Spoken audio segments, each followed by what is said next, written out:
5년만 존버해라. 5년 존버하면 우리나라도 취업시장이 훨씬 더 좋아질 거다. 늘 우리나라가 비교 대상으로 삼는 게 이웃나라 일본이죠. 지금 일본 청년들과 우리나라 청년들의 희비가 완전하게 엇갈리고 있습니다. 일본 청년들은 지금 취업 천국이라고 하죠. 오죽하면은 우리나라에서 취업이 너무 힘드니까 일본 원정 취업이라도 하자, 뭐 일본어 배워서 일본 가서 취업하자, 이런 한국 청년들도 꽤나 있었던 것 같아요. 저도 이제 교환학생 갔을 때 좀 친해진 일본인 친구들이 있는데 가끔 연락하면서 얘기를 들어보면 확실히 일본 청년들은 취업 걱정은 거의 안 하는 것 같습니다. 그러니까 물론 상대적이고 개인의 기대치에 따라 다르겠지만 뭔가 골라서 간다? 는 느낌을 좀 받았어요. 이게 사실 일본도 엄청나게 고통 끝에 낙이 온 게 1990년대 일본이 엄청난 호황을 누리다가 거품이 확 터지면서 2000년대부터 장기 불황을 겪었거든요. 그때 굉장히 일본 청년들의 이 취업난이 말도 못하게 심했다고 합니다. 근데 그 암흑기를 지나고 일본의 베이비붐 세대죠. 단카이 세대라고 하는데 이 세대들이 한꺼번에 은퇴를 하면서 일본에서도 취업난이 한 번에 해소가 되는 그런 일이 있었습니다. 자, 그러면서 요새 일본의 청년 실업률이 4%대 정도라고 합니다.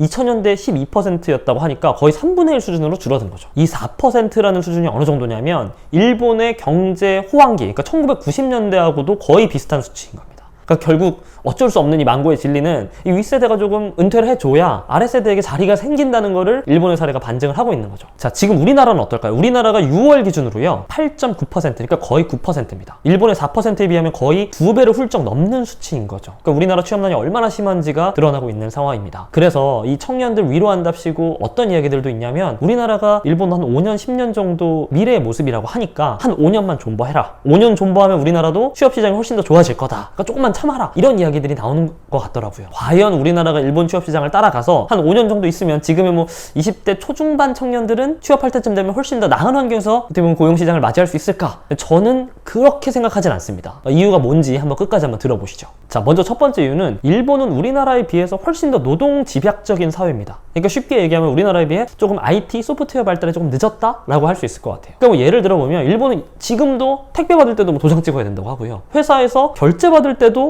상급자한테 가서 도장을 찍어야 한다고 하고, 뭐 공적에 서류 보낼 때 여전히 팩스로 주고받는 문화가 굉장히 팽배해 있다고 합니다. 그러니까 일본의 특징이 좋게 말하면 전통을 조금 지킨다, 나쁘게 이야기하면 조금 변화에 보수적이다 라고 할 수 있는데, 근데 사실 이런 게 오히려 취업준비생들한테는 좋은 게 여전히 어떤 기계나 소프트웨어가 대신해야 될 일들을 사람이 하고 있다 라고 해석할 수 있거든요. 물론 이제 사회 전반 그리고 경제 전반을 놓고 보면 이게 일본의 발전을 가로막는 요소이기는 해요. 오죽하면은 뭐 손정희 회장, 제가 굉장히 존경하는 일본의 경영자인데 우리나라에는 뭐 쿠팡, 뭐 야놀자 엄청나게 투자를 많이 한다고 하는데 일본 회사는 정작 투자를 안 합니다. 그만큼 투자할 만한 기업도 없다. 뭐 경제나 사회가 뭔가 혁신적이지 않다라는 건데, 아까 말씀드린 것처럼 한국 취준생한테는 이런 요소들이 오히려 우리나라 경제 전반으로는 좋아도 조금 취업할 땐 불리하게 작용을 하는 부분이 있는 것 같습니다. 두 번째 요소는 인공지능이 굉장히 빠르게 사람이 하는 일들을 대체하고 있다는 겁니다. 저도 회사를 다니면서 일을 하다 보면 내가 하는 일 중에 굉장히 많은 부분들은 나중에 기계나 어떤 AI에 의해서 대체가 될 수도 있겠다라는 생각을 하게 돼요. 최근에 이제 맥킨지 글로벌 컨설팅 회사에서도 연구한 자료를 발표했는데 약 10년 안에 사람이 하는 업무의 50%가 인공지능에 의해서 대체될 거다라는 결과를 발표했다고 합니다. 그만큼 지금 우리가 체감하기는 어려워도 이 변화라는 게 우리의 어떤 뒤에서 우리가 잘 인지하지 못하는 곳에서 굉장히 빠르게 이루어지고 있다는 거죠. 그러니까 저는 사실 이 미국의 테슬라 자율주행 베타 버전들이 계속 업데이트되는 영상들을 즐겨보는데 그런 영상만 봐도 와, 정말 이 인공지능의 시대가 도래하고 있구나라는 거를 조금씩 피부로 체감하고 있는, 그럴 수 있는 상황이 아닌가 싶습니다.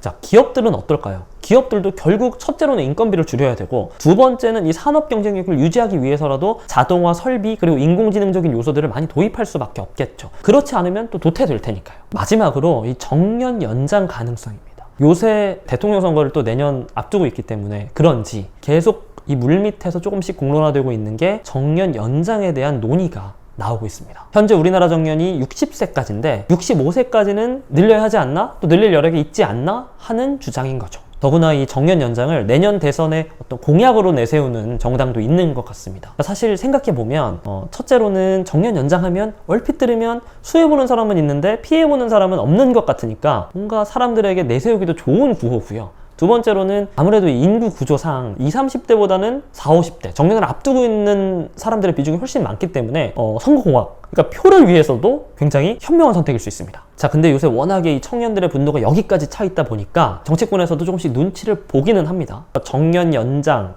어떤 법적으로 강제하는 게 아니라 기업의 자율에 맡기는 고용 연장에 가깝다. 청년 취업에는 영향이 가지 않도록 잘 설계를 할 수 있다. 이런 이야기를 하긴 하는데 과연 그렇게 이상적으로 흘러갈지는 의문입니다. 이 결국에는 어떤 머리수가 많은 기득권을 위한 쪽으로 흘러갈 가능성을 배제할 수는 없거든요. 결국 이 채용이라는 거는 고용시장의 수요 공급, 이 경제적 원리에 따라서 이루어지는 행위고 또 기업의 필요에 따라서 이루어지는 행위인 겁니다. 정년이 5년 연장이 되면 그만큼 신규 채용에 대한 수요는 또 감소되고 미뤄질 수밖에 없는 거죠. 자, 정리하겠습니다. 5년 뒤 우리나라 취업시장이 일본처럼 활황이 되면 참 좋을 텐데요. 여러 가지 이유 때문에 그러기는 쉽지 않을까 싶습니다. 근데 최소한 조금이라도 더 나아질 수 있도록 저도 계속해서 목소리 내도록 하겠습니다. 이상 MZ홈그란드의 민키였습니다. 감사합니다.